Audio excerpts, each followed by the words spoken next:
It's time to get your news on. We are VK1WIA. This is the April 30 edition of the WIA National News, and this week WIA AGM registration is now open. WIA Director Peter VK1WIA joins us, as does from the RAOTC Clive VK6CSW. Plus, much more in this edition of news from the Wireless Institute of Australia. I'm Editor Graham, VK4BB. Ham Radio News. Nobody does it better. We are VK1WIA. G'day. For the WIA News, this is Peter, VK4EA, on behalf of the WIA Board. Warm greetings to all listeners from Turrbal and Yagara country. By now you should all have received the notices for the May 13 WIA Annual General Meeting via email and the Amateur Radio magazine. For those who wish to be there in person, we have secured a nice venue in our nation's capital thanks to the Uni of Canberra. Most of the directors will be present. Unfortunately, I cannot be there in person due to an upcoming trip away, but I will be there virtually using the Uni of Canberra's live video conferencing facilities. For those like me that cannot be there in person, please keep an eye out for the registration messages, and without prior registration you will not be able to participate remotely. Items on the agenda are presentation of the audited financials for the year ended December 2022, confirmation of elected directors, a very important life membership nomination, and the WIA Awards. Following the AGM, there'll be an open forum. It's an excellent opportunity for you to ask questions, make suggestions, and even better, volunteer. This has been Peter, VK4EA, on behalf of the WIA Board of Directors for the WIA National News. Thanks, Peter. Now, don't forget, register now for the AGM. The link is in our text edition, best read at wia.org.au. Education, and this week we're off to Melbourne, and Peter, VK3BFG. Amateur Radio Victoria will be holding another online tutorial for the foundation licence, starting Monday the 22nd of May. It is expected that participants will have read the book, Your Entry to Amateur Radio, available from the Amateur Radio Victoria or Wireless Institute of Australia websites. The cost of the tutorial is $60 and goes for 3 nights, 7 till 9 p.m. An online assessment service is offered at the end. You can enrol right now via the Amateur Radio Victoria website, and it is open to anyone, anywhere. I'm Peter, VK3BFG. Across Australia from VK1WIA, you're tuned to the WIA National News Service. In southwest Western Australia, it can be heard on 160 metres on 1845 kHz at 0600 local time during summer and 0700 local time during winter. I'm Phil, VK6 Golf X-Ray in Kidgikana. I'm Graham, VK4BB, at the Q News workbench, where if you measure once, you're sure to cut twice. We've all picked up a radio and switched it on, only to hear an awful scratchy noise emitting from the speaker. Richard Langer, speaking, and no pun intended, Mr. Speaker, on Hackaday, is no stranger to this problem and has identified a cheap and unusual solution, using toilet paper. Certainly not a fix that could have been done at the beginning of the COVID outbreak. Now, the cause of the scratchy sound is that when the speaker's paper cone warps, it can cause the voice coil to rub up against the magnet assembly. In time, this wears out insulation on the coil's turns, damaging the speaker. Richard found that realigning the coil to its proper place would rectify the issue, and this can be achieved by stuffing a small amount of toilet paper in the back of the speaker, just between the cone and the metal housing.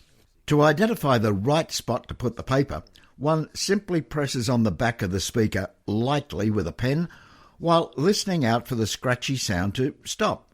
The paper can then be stuffed into this area to complete the fix. This can realign the cone and voice coil and stop the scratchy sound for good. Media Watch and the station of shortwaveradio.de is run by shortwave radio enthusiasts from their transmit site in Lower Saxony, Germany. Their program frequently features amateur radio-related topics. Now, the new transmission schedule for this European summer is 0700 to 1700 UTC weekends, and on Monday to Friday, 1500 to 1700 UTC. The frequency, 6160 kHz AM. You can also hear it from 1700 to 2300 UTC daily on 3975. Now, if you do hear the stations, particularly down under, send in a reception report with at least 30 minutes of program details, including the comments. QSL manager Mario will reply with a printed QSL card. From here, there and everywhere, you've tuned to the Wireless Institute of Australia's national news service. We are VK1WIA. Now, international news with VK2LAW Jason. Hello. World Amateur Radio Day stations celebrating until today include Belgium, Oscar Tango 23 WARD, Croatia 9 Alpha 23 WARD, and South Africa Zulu Sierra 9 WARD. Leading this week's international news from Region 1, following the recently held RSGB AGM, a brief board meeting was held to consider necessary appointments. The board was aware that Stuart Bryant, Golf 3 Yankee Sierra X-Ray, who had been in a dual role since the resignation of Richard Horton, Golf 4 Alpha Oscar Juliet, had expressed a willingness to continue as chair if required. It was agreed that Stuart should be co-opted to the board, and he was asked to join the meeting. He was then elected unanimously to serve as chair until the 2024 AGM. BeConnect. This is the RSGB's idea of connecting, via ham radio, all of the ancient fire beacon sites around the UK. Now Ofcom has agreed to a block of 676 special event station call signs for the RSGB's BeConnect activity for the coronation of the King and Queen Consort. And yes, you heard correctly, 676 special calls. These are Golf Bravo 23 Bravo Alpha Alpha to Bravo Zulu Zulu, which will be made available throughout May and June. The RSGB is asking its members to find a beacon site they could activate one or more times for this event. Hams in Hungary's National Ham Radio Society want to hear from you. Yes, we hams around the world are being invited to provide our views and share experiences about amateur radio through an online survey.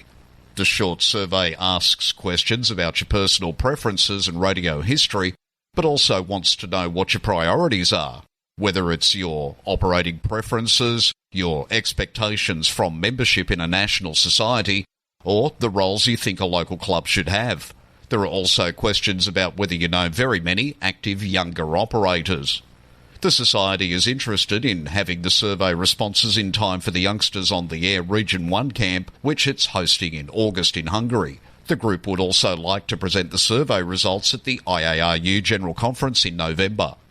A link to the survey appears in the text edition of this week's WIA National News. To Region 2, look what I found. Hours after the first test flight of SpaceX's Starship ended with the spacecraft and its Super Heavy booster tumbling until it was commanded to explode, possible debris from the colossal rocket has begun to wash up on the shores surrounding the company's Starbase launch facility in Boca Chica, Texas. Photos shared on social media showed that more than one person had come across small fragments of the black and white ceramic tiles from the Starship. Though the Starship test flight was a privately funded activity, it was conducted under a Federal Aviation Administration launch licence, asserting it was being undertaken with the oversight of the United States. As a party to the Outer Space Treaty of 1967, protections are extended that any spacecraft components found anywhere on Earth or in space remain the property of the launch operator until such time that the entity explicitly relinquishes them. As such, all of the Starship debris remains SpaceX's property, even if it's found on private property or in the Gulf of Mexico. On April 3, Ria Joram, November 2, Romeo Juliet joined the board of directors of Amateur Radio Digital Communications, ARDC. After seeing what ARDC has done and is doing, I'm a believer. So I'm here to make that happen, she said. RIA, N2RJ, has been a licensed amateur radio operator since 1997, after first having been licensed in her native Trinidad and Tobago. She's served on the board of the American Radio Relay League and the ARRL Foundation, and is actively involved in amateur radio outreach and education through speaking at clubs, conventions, social media, her weekly radio show on WRMI shortwave radio, and her YouTube channel. She holds a Bachelor of Science in Electrical Engineering from NYU Tandon School of Engineering and currently works in software and systems development for the financial industry and design consulting for renewable energy and energy storage projects. Congratulations, RIA. And rounding up international news from Region 3 to Fiji. One member of the team is back home from the recent Bouvet Island 3 Yankee 0 Juliet D expedition. But not for long. Cesar, Victor Echo 3 Lima Yankee Charlie, is getting ready to put one of the Fiji Islands back on the air after too many years of things being quiet there. Unuta Island, IOTA number Oscar Charlie 189, was activated first in 1993 and then again in 2007, but there's been no radio operation there since. Cesar will be on the air May 1st through to the 5th using the call sign 3 Delta 2 Lima Yankee Charlie. Xworld.net reports he'll be on most of the HF bands and will operate both CW and SSB. While not as harsh an environment as the one found on remote Bouvet Island, Unuta does not have any visitor accommodation. Cesar said he will be able to locate a generator and gas, as well as food and water to use during his stay. For VK1WIA National News, in Sydney, I'm Jason, VK2LAW. Who listens to radio? I'm Michelle, VK2AYL. This is Andrew, VK3 Charlie Alpha Hotel. This is Kevin, VK4UH. I'm Colin, VK5XY. This is Stephen Green, VK2TSG. I'm Felix, VK4FUQ Inningham.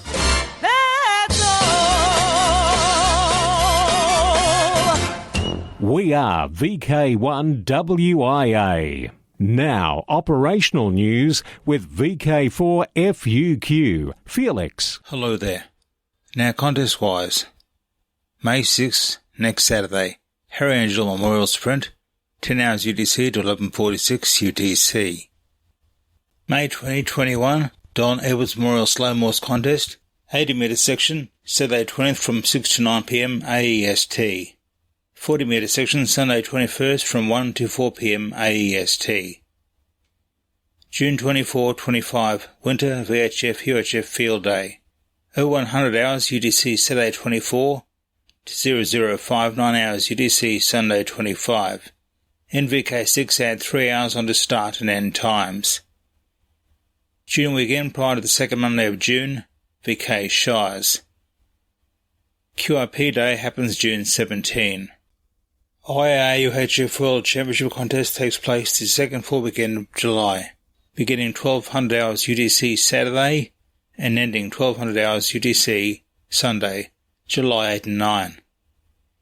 July 15, Trans-Tasman Low Band Contest, third weekend in July, 160, 80 and 40 metres with SSB, CW and digital, RITI or PSK. DX window.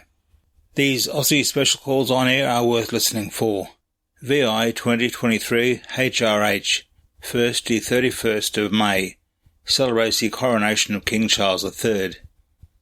The next 4 are in play to year's end. VI 10 VKFF, celebrates the 10-year anniversary of the VKFF group. VI 100 MB celebrates the centenary year of the Manly Warringah Radio Society. VK90AR for the 90 years of the WIA's journal Amateur Radio Magazine. VK100ZL celebrates the centenary of the first Trans-Tasman radio contact between Australia and New Zealand. Special call sign 3A8AB is operating from Monaco until today, Sunday the 3rd of April, commemorating the 100th anniversary of the first transatlantic amateur radio 2A contact between Leon Deloy F8AB and Fred Schnell. 1MO in 1923. QSL via Logbook of the World. JD1 BMH is on the air from Ogasawa until May the 5th. Listen for him on 40 to 10 metres where he is using CW, SSB and RTTY. For QSL and other details, follow the link on qrz.com to the JD1 BMH webpage. DR100 X-ray will be active until the end of June. It's a special call sign commemorating the 100th anniversary of the death of Wilhelm C. Röntgen, the physicist whose discovery of X-rays earned him the inaugural Nobel Prize in Physics in 1901 and revolutionised diagnostic medicine. QSL via the Bureau or direct to DJ6SI. For VK1WIA National News, I'm Felix, VK4FUQ Enningham. From here, there and everywhere, you've tuned to the Wireless Institute of Australia's National News Service. We are VK1WIA. Now, Special Interest Group News with VK3GTV. Cole. Hello, our first Special Interest Group is Defence. And the US Department of Defence will host this year's Armed Forces Day crossband test on the 13th of May. This annual event is open to all licensed amateur radio operators in the United States and will not impact any public or private communications. For more than 50 years, military and amateur stations have taken part in this event. The AFD crossband test is a unique opportunity to test two-way communications between military communicators and radio stations in the amateur radio service. These tests provide opportunities and challenges for radio operators to demonstrate individual technical skills in a tightly controlled exercise scenario. Military stations will transmit on selected frequencies and will announce the specific ham frequencies monitored. All times are Zulu, and all frequencies are upper sideband unless otherwise noted. A complete list of frequencies, time periods, QSL cards and other information can be found at DoD Mars Armed Forces Day. Worldwide Special Interest Group News, Summits on the Air, Worldwide Flora and Fauna Program, Parks on the Air, and other adventure groups. Soto Mountain Goat says, "Tag, you're it." For this story, we catch up with a very grateful SOTA activator who has this important message for all those hams who, like him, have achieved the coveted status of mountain goat. Tag, you're it. Jim Damron, Innate TMW, tells us his story. Dave Altman, KO4YLZ, is looking for a few new goats. Actually, he's looking for a few old goats, too. Now, none of this has anything to do with age. It's a reflection of pride in Dave's recent accomplishment. The SOTA activator achieved mountain goat status in the Summits on the Air award scheme on March 30th, 11 months after making his first successful SOTA activation. When his informal mentor, Dean K2JB, celebrated his new status by saying, "Welcome to the herd," Dave felt inspired to give something back to colleagues in his own region. What better way to identify a local goat than with genuine ear tags, the kind of tags Dave sees often on some of the local livestock? Using the SOTA logo with permission, Dave had the durable plastic tags laser printed for all those in the W4 region of SOTA who attained the necessary 1,000 points for mountain goat status. He's giving them as gifts to fellow members of the herd, and no, he doesn't expect anyone to attach the tags to their ears. These are for bags used on SOTA outings. Dave said in a recent email to Newsline that he had already given out 7 but has many more. Using the SOTA reflector and the Groups.io board for his local region, he's told fellow mountain goats to either email their name, call sign, and mailing address, or better still, meet up with him sometime for an activation. Picture it, just a couple of mountain goats climbing their next summit together. That would not be so bad. This is Jim Dameron, Innate TMW. Thanks, Jim. On to Worldwide Special Interest Group's Final Frontier. SpaceX put new satellites into orbit.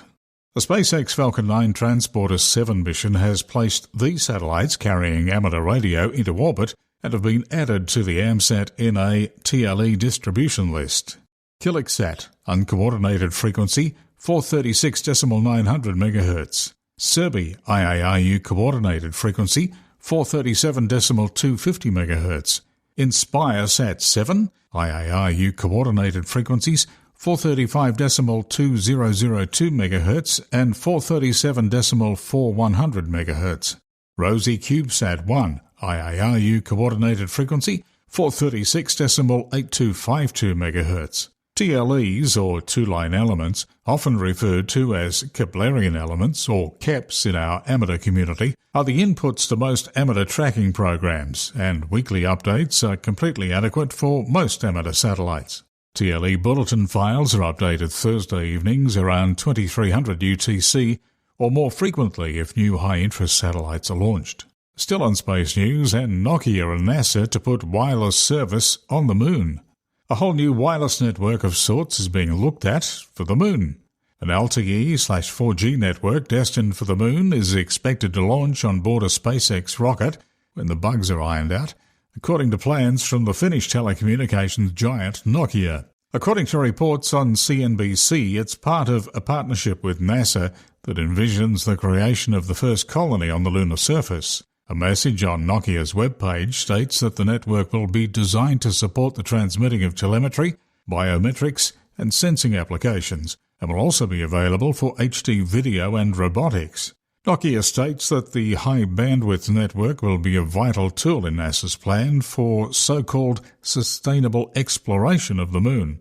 NASA chose the Finnish telecommunications company back in 2020, announcing Nokia's role in the Artemis lunar program to return a human presence to the Moon, this time for extended operations by the end of the decade. According to the Nokia website, the network will include an LTE base station with integrated evolved packet core functionalities, LTE user equipment and RF antennas. The system will have hardware redundancy and, through its software, the capacity for remote operation. At the cheaper end of the scale is a $50 satellite in orbit. $50sat, also known as Eagle 2, is an open-source Pocket Cube satellite project that was designed to demonstrate the feasibility of building and launching a functional satellite for just $50. The project was launched 10 years ago in 2013 with the goal of providing a simple and low-cost platform for educational and amateur space missions.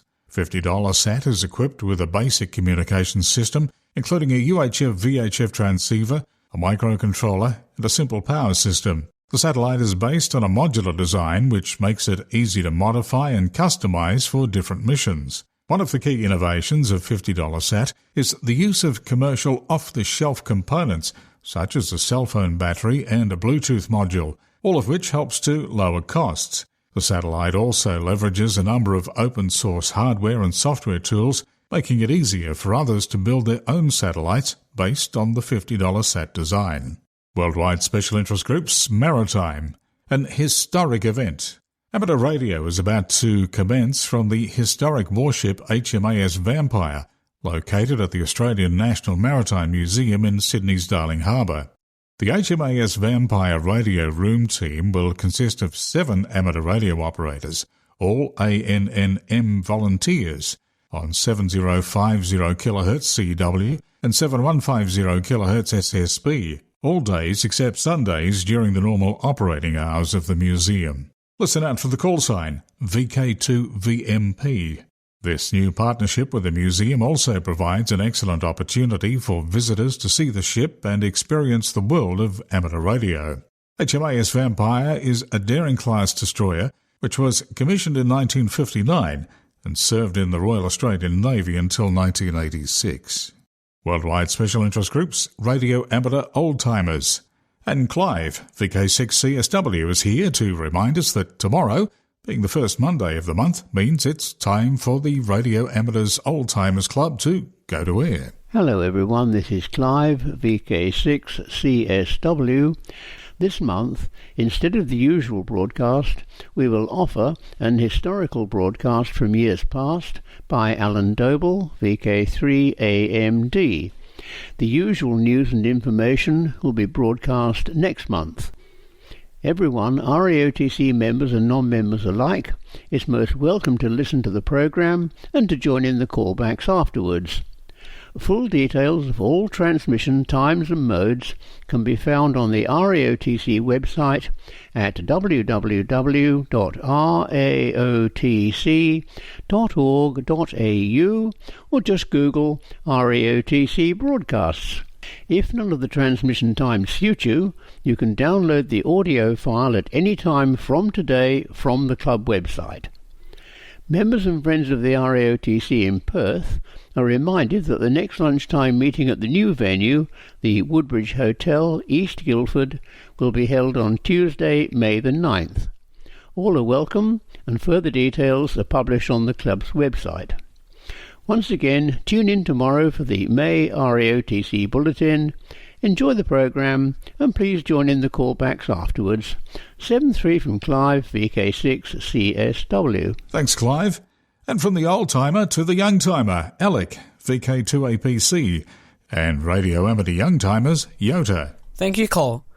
Youngsters on the Air, or Yoda, was founded in 2011 by a small group of young radio amateurs in IARU Region 1. Together, they created the world's first Yoda camp, which brought friends together for a weekend to play ham radio. This effort got the attention of the IARU Region 1, and shortly thereafter, Yoda became an officially supported advocacy organization for youth in amateur radio. This idea then spread to Region 3 and 2 of the IARU, where Youth on the Air Americans began conducting camps for and by young hams in 2020. Now a $125,000 US grant from Amateur Radio Digital Communications will fund Yoda Americans summer camps through to 2025. In addition, the grant will allow the group to increase the number of campers from 30 to 50 in 2024 and 2025. The 2023 camp will take place in Ottawa, Ontario, Canada in just a few months on July 16th through to July 21st. And on a closing note, a special thanks to the activators who I spent time with, including the organizers Alan, VK1AO, and Marty VK4KC, and to those I made contact with on the air during this weekend's Pilliga Parkfest. For VK1WIA National News, I'm Alec, VK2APC in Sydney. Now back over to you, Cole. Thanks, Alec. And that wraps up the segment for this week. I'll catch you again next week. I'm Cole, VK3GTV. This is VK1WIA.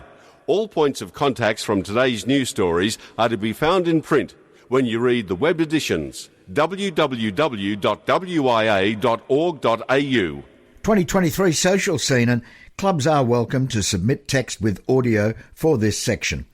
Details of all WIA affiliated clubs and societies can be found on the WIA website, including email addresses and the website links, wia.org.au. In VK3 next weekend, Moorabbin Hamfest, May 6.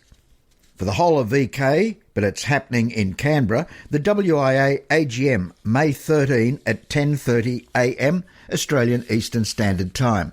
A hybrid event conducted both in person and by video conference and able to be viewed on an internet streaming platform. Remember, the WIA AGM registration link is now open. In VK2, the Oxley Region 47th Annual Field Day at Warhope, June 10 and 11, and also June 10 and 11 in VK5, the Surg Convention and Fox Hunting Championships. September 9 in VK4, it's Sunfest in Tasmania. In fact, in Hobart, November 4 and 5, it's Alara Meet 2023. And in VK5, Amateur Radio Experimenters Group Radio and Electronic Sale, November 26.